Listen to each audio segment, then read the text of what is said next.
taste test all of our toffee, and he's obsessed with our scones. And so I figured if he doesn't like anything, then it probably is pretty bad. Yeah, so he's our designated taste tester.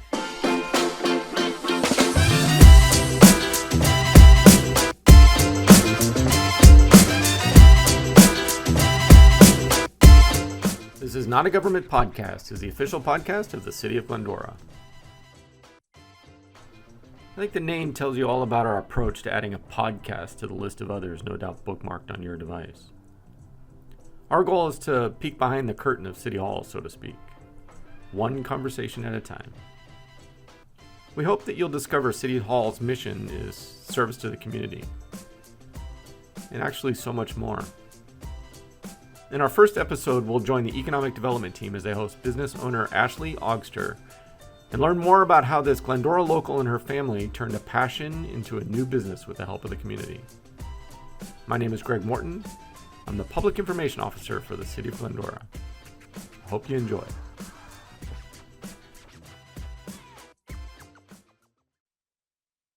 Hi, I'm Tiffany Chu. I'm the Economic Development and Housing Manager here at the City of Glendora, and with me is Shantelle, Coria, and I am the Management Aide for the City of Glendora in the Economic Development and Housing Division. And so with us, we have a great business here today. Ashley, can you introduce yourself? Absolutely. Hi, I'm Ashley Augster, and I am one of the owners at Brown's English Toffee here in Glendora. Great. So let's cut to the chase. Okay. What's your favorite toffee at the store? Okay, so I do think that they're all delicious, Yeah. but my favorite is the milk chocolate toffee without almonds. Because I just love that true like toffee flavor with a little bit of coating. So can't go wrong with the milk chocolate toffee. But what is it about? Why without almonds? You know, I am not quite sure what it is. I think I'm just such a chocolate person Yeah. that I love that flavor and I just don't need the extra crunch to it. And then with the toffee, I don't know. It's just something about it. It melts in my mouth better. I just love it without the almonds. That's fantastic. I absolutely love it with almonds. The milk chocolate with almonds, so good. It is good, It's really right? good. Yeah. Have you tried it without almonds? I haven't. You'll have to try it. It just good.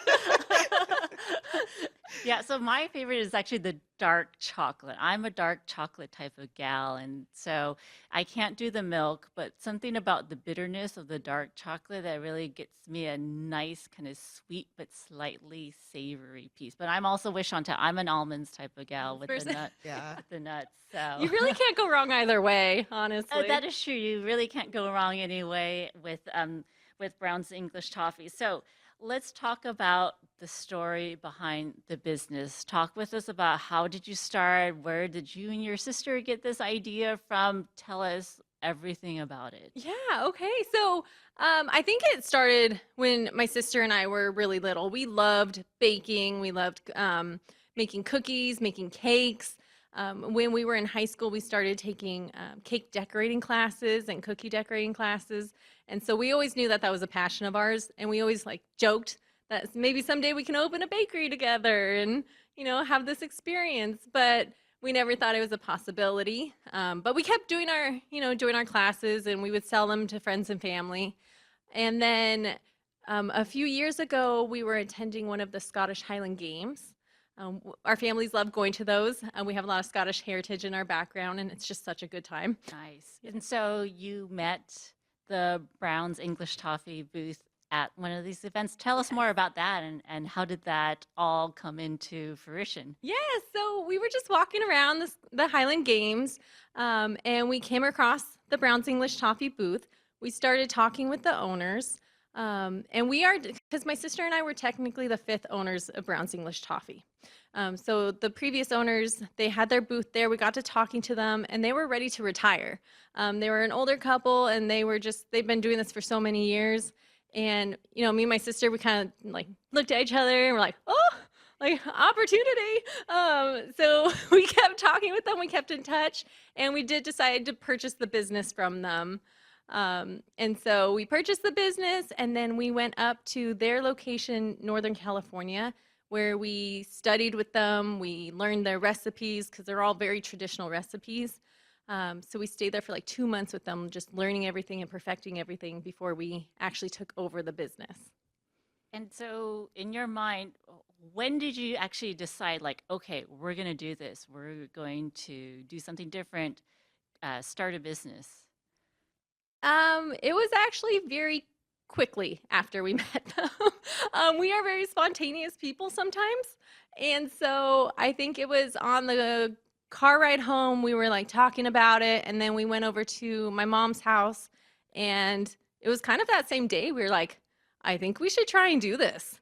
Yeah. So it was like the same day that we met them that we decided like we really want to go through with this. Like this opportunity rarely falls into somebody's lap, and it's been a dream of ours for years.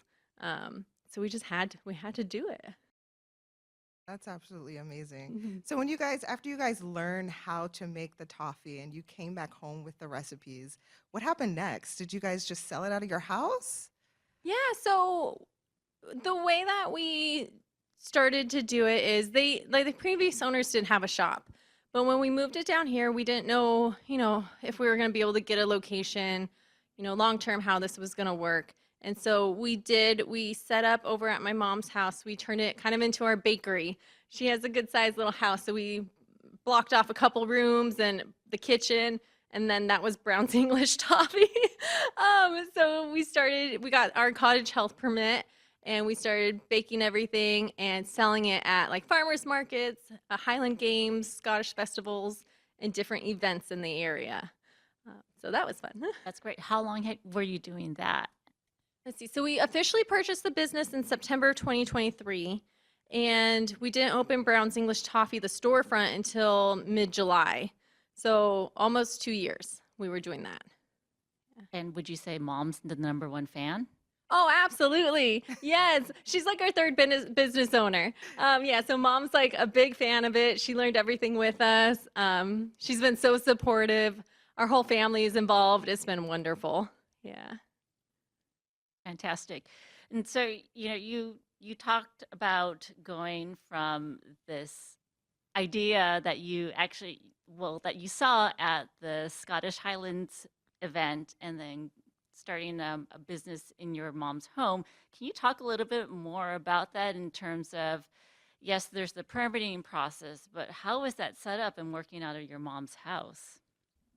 It was a little bit chaotic at first, like trying to find a rhythm. So we had one area that was dedicated to all of the ingredients and like one area that was dedicated to like our boxing, because we were doing a lot of shipping and like online orders also. And so it took us a good amount of time to keep everything very organized, because I think that was the hardest part. We didn't really know what direction we wanted to go in or how things were going to work. And although we stayed and we worked with the previous owners for 2 months, there was still a lot that we just had to learn ourselves. And then we were trying to figure out how to like put our own spin on it. So we were working on redoing our packaging, kind of figuring out our branding and making this business our own. And so it was a little bit chaotic at first, but also so much fun, because you just get to go and like be with the family all day, like making this happen. I mean, I'm sure my mom is so happy to have her kitchen back though, because she didn't really have a kitchen. Yeah, she didn't really get to cook at all, because the countertops were all taken with all this stuff. We had to bring in a bunch of like carts and things so we could pour toffee on it. So yeah, we basically had to turn that into like a little commercial kitchen.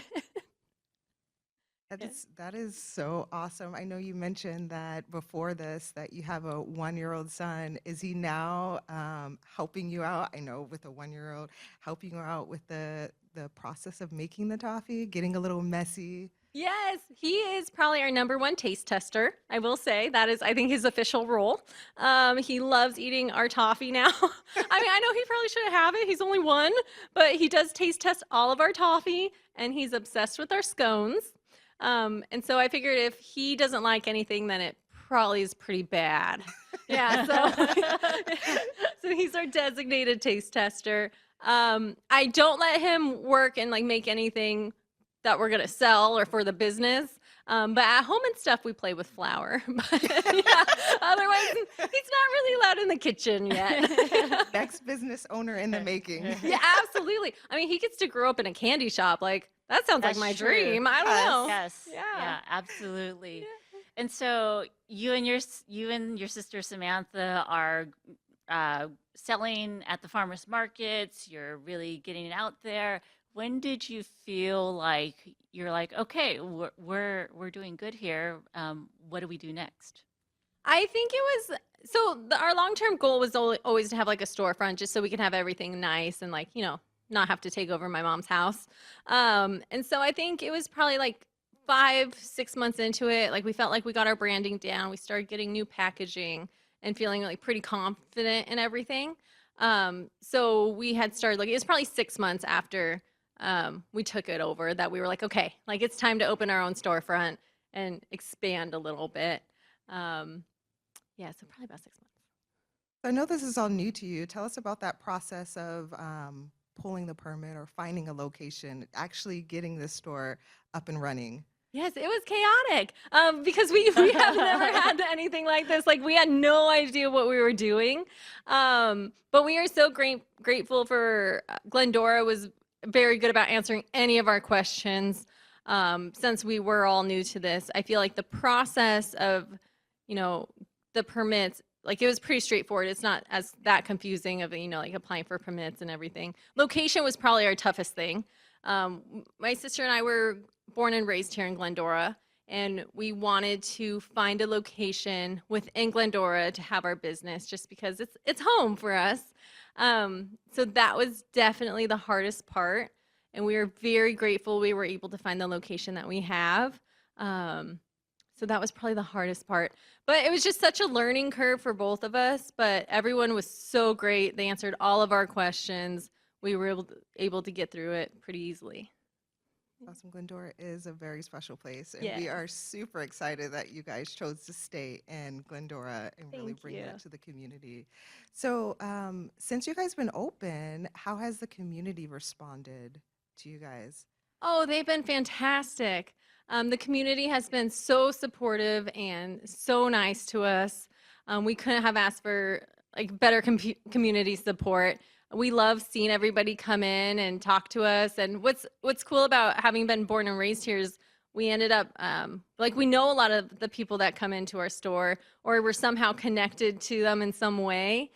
So it's been so good, and we're just so grateful for our community and for the City of Glendora, the Chamber, and for the Economic Development Department. I know that y'all have helped us so much throughout this process also. So honestly, this has been the best community support that we could have asked for. And maybe talk a little bit more about that process. Let's talk about the good and bad, actually, Okay. in terms of opening a business here in Glendora. What was, the easiest part about opening a business, but then also if you could just reflect on, what were some of the tougher times when you were you and your sister were getting to an opening? Yeah, so definitely the easiest part was just the communication with everyone. Like everyone responded to us very quickly. Like I said, we didn't know what we were doing, so we had a lot of questions. That was probably the easiest part. Everyone was just so polite and so nice. The hardest part, I mean, it did take us almost 2 years to open. The hardest part would have been maybe getting the architectural plans, just everything done, because there's a lot of detail in that. And so we also had to think of how we wanted the shop to look and, where every table was going to go, every counter was going to go. So that took us a long time. And that was probably one of the hardest parts. And then the building is like 100-year-old building. So the other hardest part was the minute we needed to do some kind of upgrade or construction, 10 other things happened, right? We have to fix electrical, but now 6 other electrical things went wrong, or the plumbing was wild. And so that was kind of, honestly, the hardest part was just getting all of that completed. Mm-hmm. And so if you had to give somebody advice in terms of opening a business, what would you tell them? I would say do it, absolutely do it. But be patient because it is a very long process, and don't give up. I think there were a couple times where we felt like oh man, like I don't know if this is gonna happen. Like, are we making a mistake or whatnot? But do not give up because it's totally worth it. There's a lot to learn, but there's so much support, especially in Glendora. I mean, I can't speak for other cities, but Glendora, there's so much support. So if you have a dream of opening a business, do it. Like if my sister and I could do it, you could do it. That's what I would say. And it's 100% worth it. Absolutely. Just ask for support, ask questions, reach out to your chamber. There's just so many resources available. So really rely on that, especially if you're newbies like we were. That's great. So I know you guys just don't sell toffee. What else do you guys sell in your store? Yeah, so we sell toffee, obviously, but then we also sell Celtic candies. And so we have things like our coffee fudge, honey fudge, treacle, salted caramels. We do chocolate orange fudge and Mm. Scottish tablet, which is a really big hit because we have 3 flavors of Scottish tablet. We have the traditional, vanilla, and then a single malt whiskey. Okay, I'm not an expert in Celtic candy. What's the difference between that and the Scottish toffee? Yeah, so basically, the previous owners did a lot of research and found recipes that were related to 6 of the 7 Celtic nations. So, like our coffee fudge, a lot of it was like originated in Ireland. And so that our chocolate orange and our honey fudge are more of a fudge texture. It kind of like, that breakaway, it kind of melts like a nice little fudge. But Scottish tablet is, although technically a fudge, it crumbles and melts like a shortbread cookie. Ooh. Yeah, so it's made out of cream, sugar, and butter. And the way we cook it, it just keeps it in these cute little cubes that you could just bite into and it'll just melt. Oh, say, looking ahead, what's the future of Brown English Toffee? So we are very excited about our future. Right now, we just want to continue to get established in our location. And our goal is to really integrate more with the community and get more involved. We would love to give back and, have a really good relationship with our community. And down the line in the future, we do think it would be awesome if we can open up a second location. And so that's kind of our goal, maybe with a second location with a bigger kitchen so we can really make more product. Since you are both Glendora locals, go to Glendora restaurant. Okay, so I think that my favorite, and I think it goes back to when I was in high school, is still probably like Legends. I just love the decorations. It brings me back to that high school time.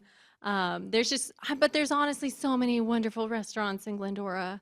But Legends is probably the one that like reminds me of my childhood. And with the decorations, I just think it's so fun. Any kind of parting words for Glendora, the community, business owners about Glendora and how you and your sister have been raised here, and think about, when you think about your time here in Glendora, what do you think about? When I think about my time here in Glendora, I just think of like family. I feel like this is such a close-knit community. Glendora, I feel like it always has been. It's one of those communities where, generations of families just stay and like continue to grow here. And so I just think, I just think of family when I think of Glendora. It's such a tight-knit little community. Everyone's so supportive. All the businesses are so supportive of like the customers and the community as well. It just feels like we're all a little family. Even previous, like other business owners, as we started this, they have all been so nice and like supportive and wanting us to succeed. And I think that's Glendora. Everyone wants everyone else to succeed. And so that's definitely what I think of when I think Glendora. And growing up here was amazing. Like I will live here for the rest of my life. I always tell people I did move away for a little bit, but there's just nothing like coming back home. And so I think that's the other thing too. Like once you're here, it's just so hard to leave because everyone's so amazing.